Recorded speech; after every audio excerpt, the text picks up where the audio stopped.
Hello student, आज हम अपने यूट्यूब चैनल पे डॉक्टर भगवत शरण उपाध्याय का जीवन परिचय लेके आए हैं। देखिए आप लोग, जीवन परिचय। डॉक्टर भगवत शरण उपाध्याय का जन्म बलिया जिले के उजियारीपुर ग्राम में सन 1910 ईस्वी में हुआ था।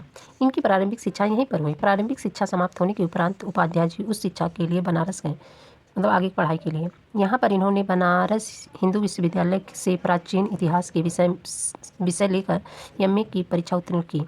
उपाध्याय जी संस्कृत साहित्य तथा पुरातत्व के समर्थ अध्येता एवं हिंदी साहित्य के प्रसिद्ध नायक रहे हैं। इन्होंने भारत के प्राचीन इतिहास एवं भारतीय संस्कृति एवं विशुद्ध और गहन अध्ययन किया। इन्होंने पुरातत्व का प्राचीन भाषाओं के साथ आधुनिक यूरोपीय भाषाओं का भी गहन अध्ययन किया।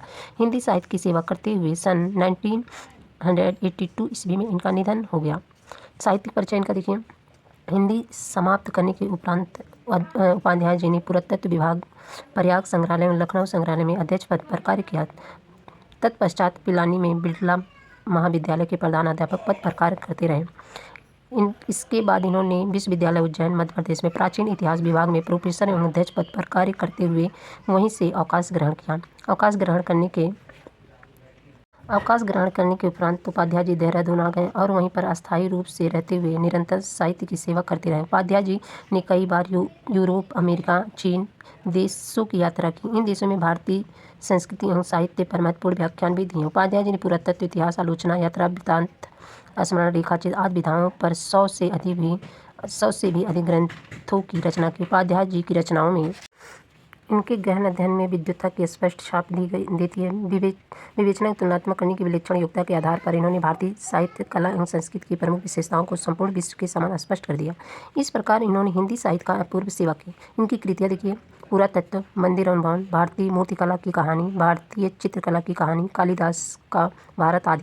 इतिहास देखिए, खून के छींटे, इतिहास साक्षी है, इतिहास के पन्नों पर, प्राचीन भारत का इतिहास, साम्राज्यों के उत्थान पतन आदि। आलोचना देखिए इनका, विश्व साहित्य की रूपरेखा, साहित्य और कला आदि। यात्रा वृत्तांत देखिए, कलकत्ता से पिकिंग, सागर की लहरों पर, लाल चीन आदि। संस्मरण और रेखाचित्र, मैंने देखा, ठूठा आम आदि अंग्रेजी भाषाओं में लिखी हुई रचनाएं विभिन्न देशों में अत्यंत रुचि से पढ़ी जाती है। भाषा शैली, उपाध्याय जी की भाषा तत्सम प्रधान शुद्ध है, साहित्यिक खड़ी बोली है। इनकी भाषा के दो रूप सामने आते हैं, एक संस्कृतनिष्ठ और दूसरी साधारण बोलचाल की व्यवहारिक भाषा। इनकी भाषा में तत्सम प्रधान शुद्ध खड़ी बोली ही अधिक पाई जाती है। इतना होने पर भी भाषा में कहीं भी क्लिष्टता और दुर्बोधता नहीं दिखाई देती। इस प्रकार इनकी भाषा में सजीवता और चिंतन की गहराई सर्वत्र विद्यमान है। शैली, उपाध्याय जी के विषय में अनुरूप शैली का प्रयोग किया है, अतः इनकी शैली के निम्नलिखित रूप प्राप्त हुए हैं। थैंक यू दोस्तों। Video like and subscribe share कर दीजिएगा।